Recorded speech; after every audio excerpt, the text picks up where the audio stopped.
Hello दोस्तों, good evening. Success मंत्रा के online platform में आप सभी लोगों का फिर से स्वागत है। देखो, आज जो हम पढ़ने वाले हैं ना, जैसा मैंने आपको बताया था कि एक दिन हमारी जो क्लास रहेगी वो मेजरमेंट इक्विपमेंट पे रहेगी।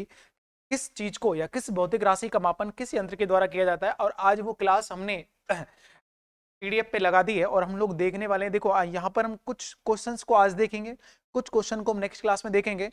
जो क्वेश्चन मैं आपको यहाँ पर कराऊंगा ना, सबके सामने लिखा हुआ है, वो कहीं ना कहीं पेपर में आया है। और जो हमारा सीईटी है उसके लिए भी ये बहुत ज्यादा इंपॉर्टेंट है।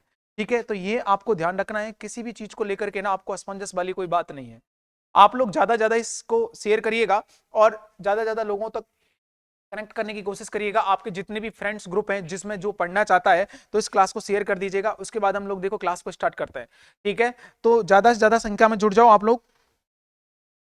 देखो, जिसमें आपको पीडीएफ खुली हुई है आपके सामने, तो आप देख रहे हो सबसे पहला क्वेश्चन क्या है। ये आर्द्रता आर्द्रता किस उपकरण में मापी जाती है, किस उपकरण के द्वारा मापी जाती है। मैंने आपको बताया था कि आपसे पूछा जाए कि आर्द्रता या आपेक्षिक आर्द्रता वाला जो कंसेप्ट है वो मापने का, पहले तो आप ये बताइएगा आर्द्रता का मतलब क्या होता है। आर्द्रता का मतलब समझिएगा, आपको इसको इंग्लिश में क्या बोलते हैं दोस्तों। एक सेकेंड, इसको इंग्लिश में हम क्या बोलेंगे आर्द्रता को। इंग्लिश में इसको बोला जाता है ह्यूमिडिटी। क्या बोलते हैं इसको इंग्लिश में? इसको ह्यूमिडिटी बोलते हैं। और ह्यूमिडिटी को हम लोग इंग्लिश में हिंदी में क्या बोलते हैं? आर्द्रता। इसका अर्थ आर्द्रता का सीधा सीधा हम लोग लगाएं तो किससे होता है? नमी से। ठीक है, वायु के अंदर उपस्थित जलवाष्प की जो मात्रा होती है उसे हम क्या बोलते हैं? आर्द्रता बोलते हैं। इसका मेजरमेंट करने के लिए हम किसका इस्तेमाल करते हैं बताओ? हाइड्रोमीटर। हम किसका इस्तेमाल करेंगे? हाइड्रोमीटर का, हाइग्रोमीटर का, पायरोमीटर का और इलेक्ट्रोमीटर का। आप बताइएगा।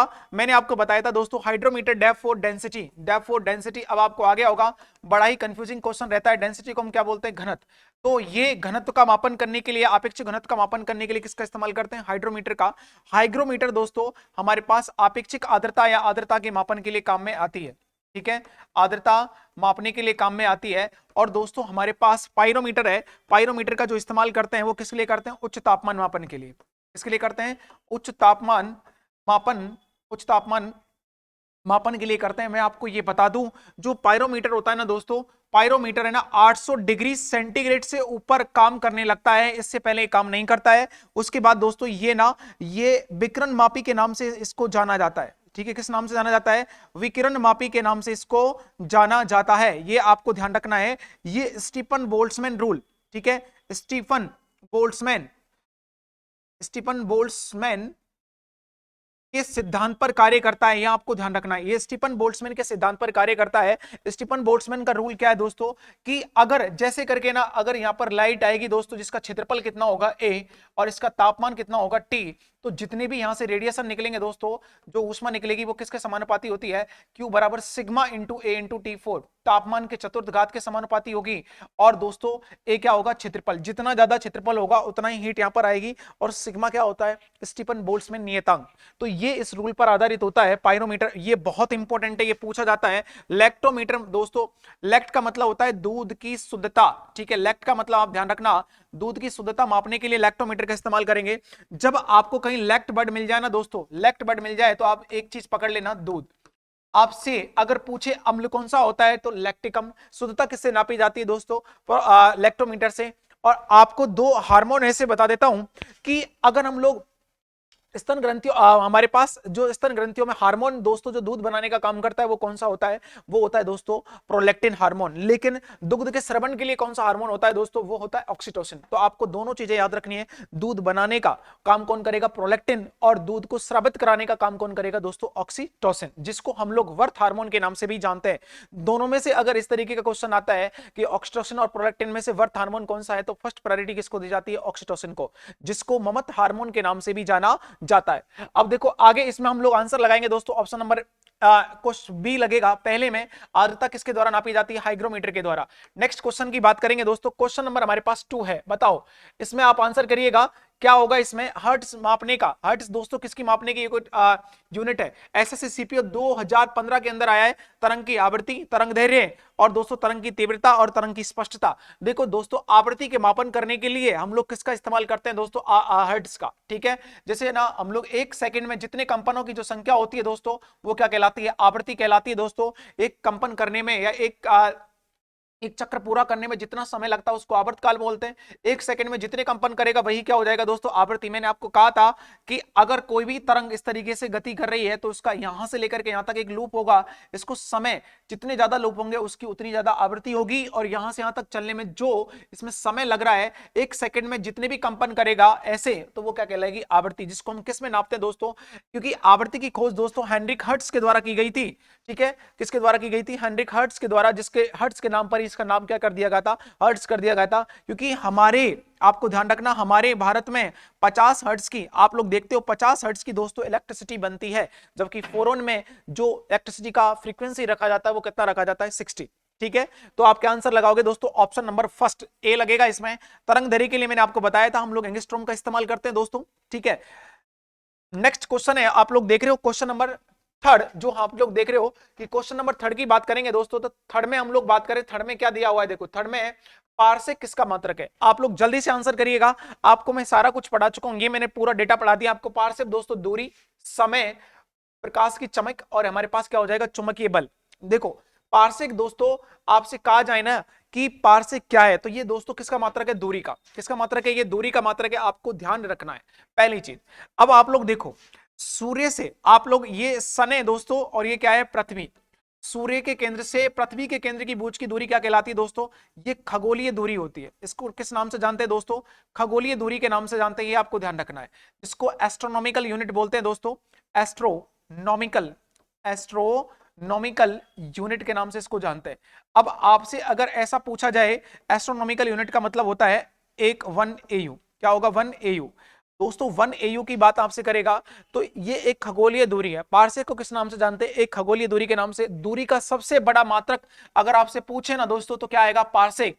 पारसेक की बात करेंगे तो एक पारसेक में, ध्यान से रखना, एक पारसेक में दोस्तों 3.26 प्रकाश वर्ष होते हैं। कितने होते हैं, 3.26 प्रकाश वर्ष। अब ये प्रकाश वर्ष क्या है दोस्तों, ये भी एक किसका मात्रक है, खगोलीय दूरी का मात्रक है। जब हम इसकी वैल्यू को रखते हैं 1 PA, 1 पारसेक, ठीक है, 1 पारसेक की वैल्यू निकालते हैं तो 3.26 करते हैं, और 3.26 के बाद 9.46 इंटू 10 की घात हम लोग देखते हैं 15, और दोस्तों क्या आता है, मीटर। जब इसको गुना करते हैं तो एक पारसेक की वैल्यू मेरे पास आ जाती है, कितनी आती है, 3.08, 3.08 इंटू 10 की घात 16, और क्या आएगा दोस्तों, मीटर। ये हमारे पास टोटल डिस्टेंस आती है। आप देख रहे हो कि इस दूरी, इसे खगोलीय दूरी होती है, किसका मात्रक होता है, ये खगोलीय दूरी का। पारसेक के बारे में आपसे प्रकाश वर्ष के बारे में पूछे, क्योंकि ये कई बार ये भी कंफ्यूज करेगा, प्रकाश वर्ष निम्नलिखित में से किसका मात्रक है।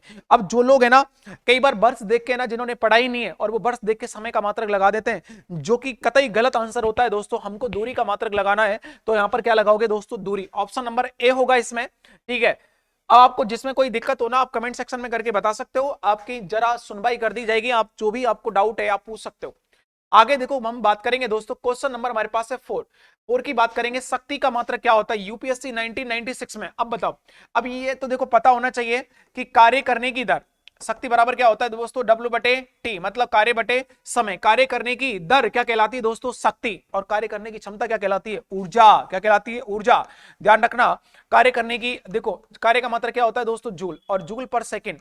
ये जूल पर सेकेंड को किस नाम से जाना जाता है दोस्तों, वॉट। किस नाम से जाना जाता है, वॉट, जिसको आप लोग W से लिखते हो। और आपने ये देखा होगा कि इसको नापने के लिए हम कहते हैं ना, एक HP बराबर कितना होता है, 746 वॉट। 746 वॉट जो चीजें होती है 1 HP। HP का मतलब क्या होता है दोस्तों, हॉर्स पावर। क्या होता है, हॉर्स पावर भी होता है, जो आपको ध्यान रखना है। तो 1 HP इक्वल्स टू 746 वॉट, जो 746, ये भी इसका एक मात्रक होता है HP, जिसकी तुलना अश्वशक्ति से की जाती है। तो देखो ये हर्ट्ज का मात्रक है क्या, आप लोग बताइएगा जल्दी से कमेंट सेक्शन में करके, जितने भी लोग हैं। बोल्ट, वॉट और न्यूट्रॉन दोस्तों क्या होगा, देखो हर्ट्ज तो फ्रीक्वेंसी का होता है, बोल्ट विभवांतर का होता है, न्यूट्रॉन कोई मात्रक नहीं होता दोस्तों। क्या होगा, वॉट इस शक्ति का क्या होगा, मात्रक। आगे देखिएगा, कार्य का मात्रक क्या होगा। अभी आप जल्दी से बताओ, अब आपसे यही उम्मीद रहेगी दोस्तों, जल्दी से जल्दी आप लोग आंसर करोगे। क्वेश्चन नंबर दोस्तों हमारे पास है 5। अब 5 के अंदर आप आंसर लगाओगे, बताओ कार्य का मात्रक क्या होगा। यहां से कुछ ही नहीं, ऐसा हमसे नहीं पूछा है कि आप ऐसा ही बताओ या सीजीएस बताओ। इसने देखो 2015 के अंदर पूछा है, जूल होगा, न्यूट्रॉन होगा, वॉट होगा या डाइन होगा। देखो जूल दोस्तों इसके अंदर करेक्ट आंसर होगा, ध्यान रखना क्या होगा, जूल आंसर इसका करेक्ट होगा दोस्तों। कार्य का, अगर आपसे कार्य का दोस्तों क्या पूछा जाए, कार्य बराबर क्या होता है, बल इंटू क्या होता है दोस्तों, विस्थापन। ठीक है, बल इंटू क्या होता है, विस्थापन। विस्थापन की बात करेंगे दोस्तों, बल का मात्रक क्या होता है न्यूटन, विस्थापन का क्या होता है मीटर, और इसको हम मिलाने के बाद क्या बोलते हैं जूल। ये कैसा मात्रक होता है एसआई, कैसा होता है दोस्तों एसआई यूनिट होती है, ध्यान रखना कैसा मात्रक होगा एसआई। इसी चीज को आपसे अगर पूछा जाए, अगर सीजीएस की बात करेंगे दोस्तों तो इसका सीजीएस मात्रक क्या होगा, देखो कार्य के सीजीएस की मात्रक की बात करेंगे अगर पेपर में आ जाए तो दोस्तों क्या होता है अर्ग, क्या होता है अर्ग, जिसको हम बोलते हैं दोस्तों। और एक जूल में दोस्तों कितने अर्ग होते हैं आप ध्यान रखना, 10⁻7 अर्ग होते हैं, समझ गए आप। एक जूल में कितने अर्ग होते हैं, 10⁻7 अर्ग होते हैं, जो आपको ध्यान रखना है। तो ये आपके दिमाग में क्लियर होना चाहिए कि कौन कौन सी चीजें यहाँ पर अटैचमेंट है। तो आंसर क्या लगा दिया, देखो न्यूट्रॉन कोई मात्रक नहीं होता दोस्तों, ये मैंने आपको बताया था, ये पावर शक्ति का मात्रक होता है, अभी थोड़ी देर पहले बताया था, ठीक है। और ये आपके जो दिख रहा है डाइन, ये दोस्तों सीजीएस मात्रक होता है, किसका जल्दी से बताओगे कमेंट सेक्शन में, किसका होता है, ये बल का होता है। ये किसका मात्रक होता है दोस्तों, बल का मात्रक होता है, जो कि डाइन, ठीक है। आगे देखिएगा क्वेश्चन नंबर दोस्तों हमारे पास है 6, बताओ 6 में आप लोग क्या आंसर करोगे, जल्दी से आप आंसर करिएगा। निम्न तापमान किसके द्वारा मापा जाता है, यूपीएससी 2005 के अंदर आया एल्कोहल थर्मामीटर के द्वारा। पारा मतलब दोस्तों पारा है, ये क्या है दोस्तों, पारा है। और अधिकतम पठन थर्मामीटर और निम्नतम पठन थर्मामीटर, ये मतलब जो ज्यादा तापमान मापते हैं, ये लोअर टेम्परेचर नापते हैं। तो आप बताइएगा किसमें से किसका इस्तेमाल करेंगे। अब मैं आपको यहां बता रहा हूं, आपको मैंने कई प्रकार के थर्मामीटर पढ़ाए थे, एक तो लिक्विड थर्मामीटर पढ़ाया था, एक गैस थर्मामीटर पढ़ाया था, आपको एक प्लैटिनम रेजिस्टेंस पढ़ाया था, एक पायरोमीटर पढ़ाया था, एक उच्च तापमान मापी पढ़ाया था। अब उसमें से देखो यहां पर है ना, पारा एल्कोहल क्या है, यहां पर लिक्विड है तो लिक्विड का ही देख लेते हैं। देखो थर्मामीटर की बात करेंगे दोस्तों, थर्मामीटर का हम लोग देखें कि लिक्विड वाला जो भाग है, ठीक है, तरल जो थर्मामीटर पूछे गए हमसे, तो तरल में मैंने आपको दो चीजें बताई थी, एक तो क्या बताया था पारा, पारे की रेंज मैंने आपको क्लियर कराई थी दोस्तों। ये रेंज कहां से कहां तक होती है, इसकी रेंज होती है माइनस के 39.9 डिग्री सेंटीग्रेड से लेकर के दोस्तों इसकी रहती है 78 डिग्री सेंटीग्रेड, समझ गए आप, कितनी रहती है इतनी। और दोस्तों इसका जो मापन होता है ना, ये माइनस के 114.9 से डिग्री सेंटीग्रेड से, और यहाँ कहां तक रहता है 350 डिग्री सेंटीग्रेड। ये किसकी रेंज होती है दोस्तों, अल्कोहल। अब आप अंदाजा लगा लीजिएगा, जो जितने सियाचिन ग्लेशियर्स होते हैं, या हम लोग देखते हैं कि ज्यादा ठंड पड़ती है तो हमारा पारा जो है ना मापने के लिए दोस्तों सक्षम नहीं रहता। तो -40 ये कम है या ये कम है दोस्तों, माइनस के 114। तो आंसर क्या लगाओगे आप, एल्कोहल थर्मामीटर का दोस्तों क्या करेंगे, इस्तेमाल करेंगे, जो कि आपको याद होना चाहिए। यूपीएससी के अंदर आया क्वेश्चन है, और मैंने जब आपको करवाया था तो आपको इंपॉर्टेंट लगवाया था, ऑफलाइन क्लास में एक टॉपिक कराया गया था, हीट एंड टेम्परेचर, ताप, ऊष्मा और ताप का, ठीक है। जब तक आपको ताप समझ में नहीं आएगा तो आप उम्मीद भी मत करना कि आपको ऊष्मा समझ में आ जाएगी। जब तक आपको कार्य समझ में नहीं आएगा तो आप उम्मीद भी मत करना आपको ऊर्जा समझ में आ जाएगी। तब तक आपको बल समझ में नहीं आएगा तो आप उम्मीद भी मत करना आपको कार्य समझ में आएगा। क्योंकि जब तक दूरी है नहीं समझ में आएगी, विस्थापन समझ में नहीं आएगा, चाल वेग त्वरण समझ में नहीं आएगा, तो आपको बल भी समझ में नहीं आएगा। तो स्टार्टिंग कहां से होती है, दूरी बल विस्थापन वेग और त्वरण से, फिर बल, बल के बाद कार्य, कार्य के बाद ऊर्जा, ऊर्जा के बाद तापमान, तापमान के बाद ऊष्मा, फिर ऊष्मा गतिकी। ये ऐसे फिजिक्स चलती है। और आपने जब इतना पढ़ लिया ना तो ऐसे समझ लो आपको ना फिजिक्स में कहीं तरह की कोई दिक्कत आने वाली आपको नहीं है, किसी भी तरह की, ठीक है। और आप लोग लगातार बने रहो, मैं आपको करवाऊंगा पूरी सारी चीजें, ठीक है। ऑफलाइन क्लास में मैंने करवा दी है, फिर भी आपको किसी तरह की कोई चीज होती है तो यहाँ पर आपको वीडियो बना दी जाएगी। आप लोग पर्टिकुलर टॉपिक का नाम भेज सकते हो कि सर इस क्लास को आप लोग करवा दीजिएगा। ज्यादा से ज्यादा भेजोगे उतना ही हम लोग चीजों को देखेंगे, ठीक है, और उतना ही हमें मोटिवेशनल मिलता है अगर आप लोग इस चीज को देखते हो। आगे देखिएगा दोस्तों, क्वेश्चन नंबर हमारे पास है 7 की बात करेंगे तो 7 में क्या दिया हुआ है, लंबाई की न्यूनतम इकाई है। ये दोस्तों थोड़ा सा टाइपिंग एरर है, लंबाई की सबसे न्यूनतम इकाई बताओ। देखो माइक्रोन की बात करते हैं दोस्तों, क्या होती है, 10⁻⁻6 मीटर होती है। नैनोमीटर का मतलब होता है 10⁻⁻9 मीटर होती है। एंगस्ट्रॉम का मतलब होता है 10⁻⁻10 मीटर होती है। और आप लोग फर्मी मीटर 10⁻⁻15 मीटर होती है। देखो ये जो है ना एंगस्ट्रॉम, ये वैज्ञानिक थे। फर्मी मीटर, फर्मी दोस्तों क्या होता है मैं आपको फिर बता देता हूं कि इसके अंदर दोस्तों एक यूएसए के एक वैज्ञानिक थे, यूएसए के एक वैज्ञानिक थे जिन्होंने सन 1942 में एक परमाणु रिएक्टर की दोस्तों क्या करी थी, खोज करी थी। सुन लो पहले, परमाणु रिएक्टर की दोस्तों क्या करी थी, खोज करी थी, आपको ध्यान रखना है। उनका नाम क्या था, एनरिको फर्मी। उनका नाम क्या था, एनरिको फर्मी उन वैज्ञानिक का नाम था, ये आपको ध्यान रखना है, समझ गए। ये एनरिको फर्मी है। और देखो एनरिको फर्मी को दोस्तों NRICO, एनरिको FERMI, और फर्मी दोस्तों इसी के उपलक्ष्य में रखा गया था कि एक फर्मी जो होता, ठीक है, एक फर्मी जो होगा, यहां पर एक फर्मी का जो मान रखा गया था वो किसके इक्विवेलेंट रखा गया था दोस्तों, 10⁻⁻15 मीटर। अब आप लोग यहां पर मुझे एक बात बताओगे कि ये जो फर्मी है 10⁻⁻15 मीटर के इक्विवेलेंट है, ये क्या है, ये दोस्तों नाभिक की त्रिज्या। ये क्या है दोस्तों, नाभिक की त्रिज्या। नाभिक की खोज किसने करी थी, ये आप कमेंट सेक्शन में करके बताओगे। ठीक है, जल्दी से बताओ, एक फर्मी का मान कितना बराबर होता है, सबसे न्यूनतम पूछा है, आंसर क्या लगाओगे, क्वेश्चन नंबर डी, सबसे कम कौन सा, 10 की घात माइनस के 15, that is correct answer. Question number दोस्तों 8 की बात करेंगे, बताओ 8 की बात करेंगे तो 8 में क्या आएगा, आप जल्दी से आंसर करिएगा। पायरोमीटर के द्वारा मापा जाता है वायुमंडलीय दाब, आर्द्रता, उच्च ताप, घनत्व। अभी देखो दोस्तों, इसके द्वारा मापने के लिए हम किसका इस्तेमाल करते हैं बताओ, बैरोमीटर का। किसका इस्तेमाल करते हैं बताओ, बैरोमीटर का, जो मैंने आपको बता चुका हूं। ठीक है, आर्द्रता मापने के लिए दोस्तों किसका इस्तेमाल करते हैं, हाइग्रोमीटर का, समझ गए। और हम लोग ये देखते हैं उच्च तापमापन के लिए किसका इस्तेमाल करते हैं दोस्तों, पायरोमीटर का। ठीक है, अब बच क्या गया, घनत्व। दोस्तों घनत्व मापने के लिए हम किसका इस्तेमाल करेंगे बताओ, इसका दोस्तों हम करेंगे हाइड्रोमीटर का। किसका इस्तेमाल करेंगे, हाइड्रोमीटर का इस्तेमाल करेंगे। आपसे जो भी आंसर पूछा गया है उच्च तापमान मापन के लिए किसका इस्तेमाल करेंगे दोस्तों, पायरोमीटर के द्वारा क्या मापा जाता है, तो उच्च तापमान नापा जाता है, that is correct answer, option number C हमारे पास होगा। ठीक है, आपके देख लिया होगा आप सभी ने आंसर जो भी दिया है, तो आप लोग अपना आंसर चेक कर लें एक बार। आगे क्वेश्चन की बात करेंगे दोस्तों, क्वेश्चन नंबर हमारे पास है 9। 9 की बात करें, देखो 9 के अंदर दोस्तों गड़बड़ हो रहा है थोड़ा सा, इसको या तो हमें थोड़ा सा छोटा करना पड़ेगा तब बात बनेगी। ठीक है, नहीं तो फिर गड़बड़ हो जाएगा मामला। थोड़ा सा आप लोग अपने ना नजरों को गड़ाए रखना, यहाँ पे नजरों को मिलाए रखना हमारे इस बोर्ड से, जिससे क्या है कि आपको पूरा क्वेश्चन दिख जाए, समझ गए। बाकी का और ज्यादा मत सोचिएगा। निम्नलिखित में से क्या सम्मिलित नहीं है बताओ। नॉट क्या होती है दोस्तों, जहाज की चाल की माप। नॉटिकल मील क्या होती है, नौ संचालन में प्रयुक्त की गई दूरी की इकाई। एंगस्ट्रॉम क्या होती है, प्रकाश की तरंग दैर्ध्य की इकाई। प्रकाश वर्ष क्या होते हैं, समय मापन की इकाई। अब मेरी बात सुनो कि इसने क्या पूछा है, नहीं है नॉट दोस्तों। अगर देखो हम अगर गाड़ी चलाते हैं तो हमारी स्पीड नापी किस में जाती है बताओ, किलोमीटर पर आवर में। जब हम दोस्तों इसकी बात करेंगे, नॉट की, ध्यान रखना, नॉट की बात करेंगे तो ये जहाज की मापने के लिए बिल्कुल सही है। नॉटिकल मील समुद्री दूरी को मापने के लिए मैंने आपको ये बता रखा है, एक नॉटिकल मील। ठीक है, एक नॉटिकल मील की बात करेंगे तो दोस्तों, एक नॉटिकल मील की बात करते तो कितना आता है, 1.852 किलोमीटर। कितना आता है, ये पेपर में आ गया था, एक पेपर में ध्यान रखना, वैल्यू पूछ ली थी 1.852। और ये भी सही है, एंगस्ट्रॉम प्रकाश की तरंग दैर्ध्य बिल्कुल करेक्ट है। गलत क्या है, प्रकाश वर्ष, तो ये हमारे पास गलत ही पूछा, यही हमारे पास क्या होगा, करेक्ट। दोस्तों समय का मापन नहीं है, ये दूरी मापने की इकाई है प्रकाश वर्ष। ठीक है, तो ये हमारे पास करेक्ट आंसर लगेगा। अब हम बात करके इसको थोड़ा सा बड़ा कर लेते हैं, आप टेंशन लेने की जरूरत ना करें। ठीक है, अब आप लोग देखिएगा, तरंग दैर्ध्य सामान्यतः निम्नलिखित में से किस में मापा जाता है, सेंटीमीटर, मीटर, एमएम या माइक्रोन। दोस्तों किस में नापा जाता है, मीटर में, क्योंकि देखो जैसा आपको बताया गया था, एक एंगस्ट्रॉम में क्या होता है दोस्तों, 10 की घात माइनस के 10 मीटर होता है। तो सेंटीमीटर नहीं आता दोस्तों, क्या आता है, मीटर आएगा, दैट इज करेक्ट आंसर होगा। क्वेश्चन नंबर हम लोग दोस्तों बात करेंगे 11 की। 11 में आ जाइएगा। 11 में दोस्तों क्या दिया हुआ है बताओ, जड़त्व आघूर्ण का मात्रक होगा।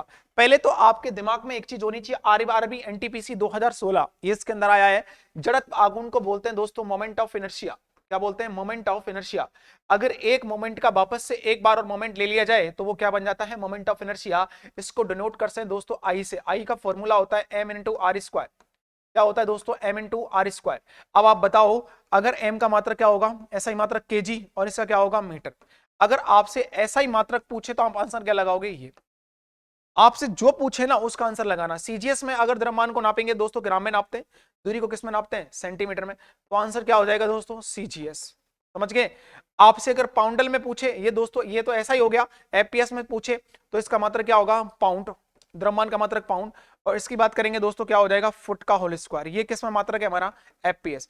अब हम देखते हैं कि कौन सी पद्धति में इसने मात्रक हमसे पूछा, कोई सी पूछे हम दोनों सा होगा वही निकाल देंगे। देखो ये बटे का साइन है तो गुना नहीं आएगा, केजी इंटू मीटर नहीं होगा, केजी इंटू मीटर ये भी नहीं होगा दोस्तों, केजी इंटू मीटर और केजी पर मीटर, केजी पर मीटर नहीं होगा दोस्तों, केजी इंटू मीटर का स्क्वायर होगा, जो कि हमारा ऐसा ही मात्रक है, जो कि हमारा कौन सा है दोस्तों, इसके अंदर मैच कर गया है। जो हमारे पास कौन सा मात्रक है दोस्तों, ऐसा ही मात्रक है। तो हमसे ये दो पद्धतियां हैं, वो मैंने आपको तीनों पढ़ा रखी हैं। मापन की पद्धतियां दोस्तों तीन होती हैं, एसआई जिसका एमकेएस एक संशोधित, एमकेएस का संशोधित रूप है ये।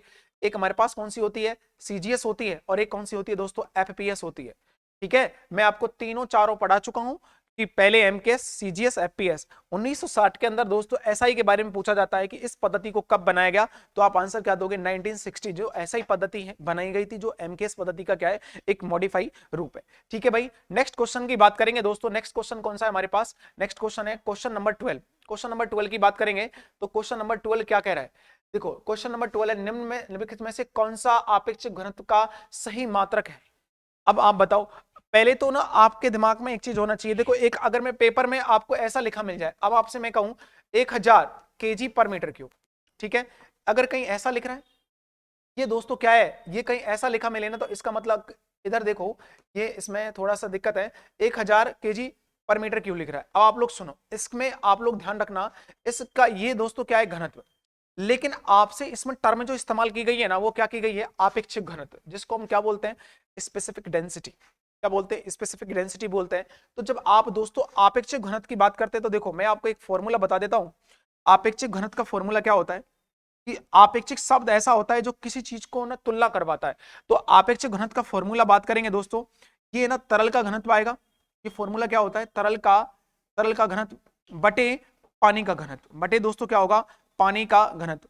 अब आप अपने दिमाग को लगाओ, ऊपर भी केजी पर मीटर क्यूब है इसका मात्रक दोस्तों, ठीक है, और नीचे भी क्या है, केजी का मीटर क्यूब है। तो दोस्तों ये सेम सेम शकल के कट नहीं जाएंगे क्या, तो इसका कोई मात्रक नहीं होगा, इसलिए हम लिख सकते हैं ये कैसी राशि है, मात्रकहीन। कैसी राशि है, मात्रकहीन। और साथ में हम ये भी लिख सकते हैं ये कैसी राशि है, बेमाहीन। समझ गए आप, ना तो इसका कोई मात्रक होता है, ना इसका कोई बेमा होता है। अब आप एक याद रखना, जब मैं आपसे घनत्व की बात करूं और मैं आपसे लिखूं एक पानी का, तो दोस्तों ये कौन सा घनत्व होता है, आपेक्षिक घनत्व। और मैं जब आपके लिखूं 1000 केजी पर मीटर क्यूब, तो आप आंसर क्या दोगे, एक ये क्या है, घनत्व है। अब मुझे ना कमेंट सेक्शन में आंसर करके बताइएगा, पानी का सर्वाधिक जो घनत्व होता है वो किस तापमान पर होता है और कितना होता है।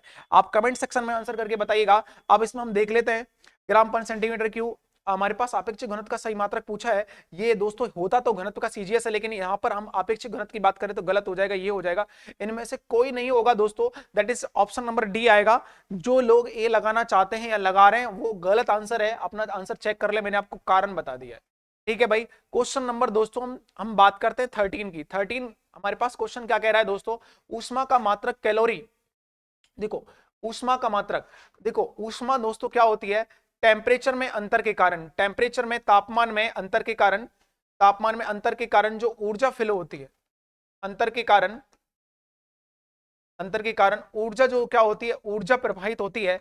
जो ऊर्जा इसमें प्रवाहित होगी ना, वही क्या कहलाती है दोस्तों, ऊष्मा। वही क्या कहलाती है, ऊष्मा कहलाती है। पहले तो याद रखना है आपको दोस्तों। एक बात बता दूं, इसका जो ऐसा यूनिट होगा ना, इसका ऐसा यूनिट क्या होगा दोस्तों, बताओ, जूल। ऊष्मा का क्या होगा, जूल। और इसका जो सीजीएस मात्रक होगा वो क्या होगा, इसका सीजीएस मात्रक की बात करेंगे दोस्तों, वो क्या होगा, कैलोरी होगा। क्या होगा, कैलोरी होगा। और अब हम बात करेंगे दोस्तों, एक कैलोरी बराबर, एक कैलोरी बराबर, कई बार आंसर में दोस्तों दो तरीके से आंसर दे देता है, 4.18 जूल, या हमसे पूछ लेता है 1 कैलोरी बराबर, इस 8 की वजह से ये एक क्या हो जाता है, 2। या तो आंसर दोस्तों इस तरीके से भी आ सकता है। समझ गए, तो ये भी आपको दिमाग में रखना है चीजें। तो ये आपके दिमाग में होना चाहिए कि एक कैलोरी बराबर क्या होगा, 4.2 जूल या 4.18 जूल। हमसे क्या रिलेशन पूछा है बताओ, एक जूल होगा क्या, नहीं होगा दोस्तों, 2.2 जूल नहीं होगा, 4.184 ये और 4.80 ये। दोस्तों देखो, मैंने आपको 2 डिजिट तक याद करने के लिए बोला था और आपसे कहा था एसएससी 2014, और देख लो आप 3 डिजिट तक आंसर पूछा गया है एसएससी के अंदर। तो ये हमारे पास सी ऑप्शन लगेगा ना। ये सारी चीजें आप बताओ मैंने कराई कि नहीं कराई, सारी कराई कि नहीं कराई ऑफलाइन क्लास में। इसीलिए ना मैंने आपको उस लेवल से ऑलरेडी पढ़ा रखा है कि आपका कोई भी क्वेश्चन गलत होने की कगार पे नहीं रहेगा, बशर्ते आपने अगर जो पढ़ाया है ना वो आपने अगर मेहनत कर ली तो। ठीक है, इतना आप लोग ध्यान रखो, आपके साथ कोई धोखाधड़ी नहीं होगी किसी भी तरह की। ठीक है, सब्जेक्ट को लेकर के ना आप विश्वास करो कि आपका मैटर इतने लेवल का है कि आप किसी के सामने जाके ना किसी चीज को बता देना कि सर ये हमने ये पढ़ रखा है। ठीक है, तो आपका वो मैटर ऑलरेडी है ना, आपके चाहिए उस रिक्वायरमेंट से ज्यादा लेवल का मैटर है, तो आप जितना भी पढ़ोगे क्वेश्चन थोड़ा सा भी एवरेज से ऊपर जाएगा तो गलत होने का तो कोई चांस ही नहीं बनेगा। ठीक है, जो पढ़ा दिया गया है उस पर विश्वास करिए और आप लोग उसको पढ़ते रहिए लगातार। आगे क्वेश्चन नंबर दोस्तों 14 है, 14 पे आ जाइएगा। देखो, निम्न में से कौन से जोड़े की एक सी विमाएं हैं, आप में से कोई बताएगा विमा क्या होती है। दोस्तों किसी भी भौतिक राशि को दर्शाने के लिए जितने कोऑर्डिनेट की हमको आवश्यकता होती है ना, उसे हम क्या बोलते हैं दोस्तों, उसे हम विमा बोलते हैं। क्या बोलते हैं, उसे दोस्तों विमा बोलते हैं। अब देखो जैसे हम बात करते हैं दोस्तों एम एल टी, इस तरह की चीजें होती है ना, तो वो हमारे पास देखना है कि जैसे एम का होता है, क्योंकि दोस्तों इसको वर्ग में लिखते हैं। एम क्या होता है दोस्तों, द्रव्यमान। क्या होता है यहां पर दोस्तों, मास होगा। और ये एल क्या होता है दोस्तों, यहाँ पर दूरी होती है। और टी क्या होता है दोस्तों, समय। टी क्या होता है, यहाँ पर समय आएगा। ये आपको ध्यान रखना है, इस तरीके से हम लोग देखेंगे यहाँ पे। अब आप लोग पहले देखो संवेग की बात करेंगे। संवेग क्या होता है दोस्तों, एम इंटू, देखो एम की विमा क्या होती है दोस्तों, एम की विमा होती है दोस्तों एम, एल की विमा, इसकी विमा क्या होती है एल टी माइनस के वन, इसकी कितनी होगी एल टी, तो संवेग की विमा क्या हो जाएगी ये। ऊर्जा क्या होती है दोस्तों, ऊर्जा क्या होती है, कार्य करने की जो दर होती है वो क्या होती है ऊर्जा। अब कार्य की दोस्तों हम लोग बात करेंगे, कार्य की, कार्य और ऊर्जा एक ही चीज है ना, तो इसका मात्रक क्या होता है, इसका फॉर्मूला क्या होता है 1 × विस्थापन। अब आप लोग इससे निकाल लो, बल की विमा क्या होती है बताओ, बल की विमा होती है दोस्तों एम एल टी माइनस के टू, विस्थापन की कितनी हो जाएगी एल वन, घात समान है तो ये जुड़ जाएंगे तो क्या हो जाएगा M L one T minus L two minus के टू। तो ये और ये विमा दोनों बराबर नहीं हो सकती, तो ऑप्शन नंबर ए तो होगा नहीं। ऊर्जा और आवेग का देखिएगा दोस्तों, ऊर्जा और आवेग की बात करते हैं, आवेग का फॉर्मूला क्या होता है दोस्तों, बल इंटू क्या होता है समय, बल इंटू क्या होता है समय। आप लोग देखिएगा बल की विमा क्या होती है M L T minus two, M L T minus के टू, और समय की विमा कितनी होती है दोस्तों टी वन। आप लोग इसमें से घटाओगे तो मेरे पास मात्रा कितना आएगा, देखो M one L one T minus के वन, क्या हो जाएगा M one L one minus T minus के वन। आप लोग इसको थोड़ा सा ये रुको एक सेकेंड, यहाँ थोड़ा सा दिक्कत है,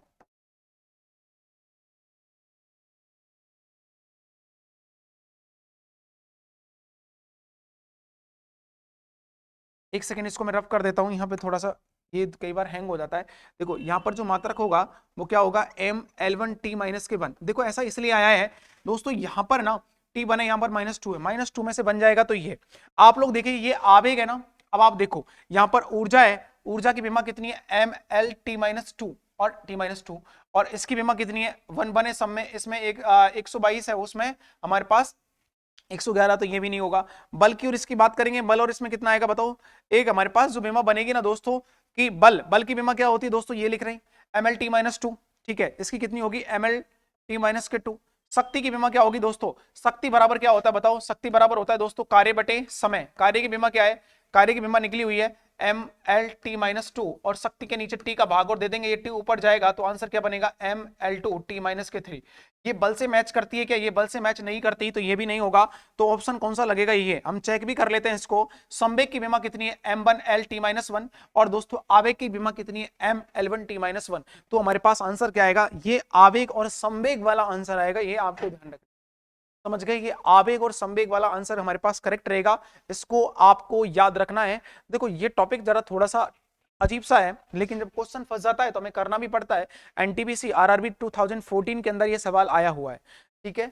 आगे देखिएगा क्वेश्चन नंबर हमारे पास है 14, 14 हो गया दोस्तों, 15 की बात करेंगे, क्वेश्चन नंबर 15 है, अभिव्यंजक Ml2T-2 निरूपित किया गया है। अभी थोड़ी देर पहले ही बताए थे सारे के सारे यार, देखो हम लोग देखिएगा, हम लोग पावर, गतिज ऊर्जा, संवेग, इसमें से देख लीजिएगा एक सेकेंड, क्वेश्चन नंबर 19 की हम बात करें ना दोस्तों, 19 नहीं है दोस्तों, एरा देखो ML2T माइनस क्या पूछा गया है, देखो ML2T-2, ML2T-2 किसका, ये दोस्तों कार्य और ऊर्जा का।